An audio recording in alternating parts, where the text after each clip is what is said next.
হতাশার কোনো কারণ নাই। আজকে আমরা মনে করি টুপিওয়ালা দাড়িওয়ালাদের রাস্তায় নামার কোনো কায়দা নাই, জেলখানায় পড়ে দেয়, হক কথাগুলো বলার কোনো সুযোগ নাই। হতাশার কোনো কারণ নাই। আল্লাহ পাক জানিয়েছেন, জুলুম নির্যাতনের স্টিম রোলার যখন কঠিন মাত্রায় চাপিয়ে দেওয়া হবে, তখন আল্লাহ পাকের সাহায্য মুমিনদের নিকটবর্তী হয়ে যায়।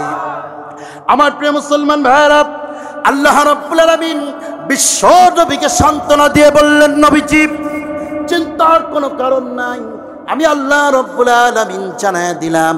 আল্লাহ পাক বলেন, ইদ তাস্তাগীসুনা রাব্বাকুম ফাস্তাজাবা লাকুম আন্নী মুমিদ্দুকুম বিআলফিম মিনাল মালাইকাতি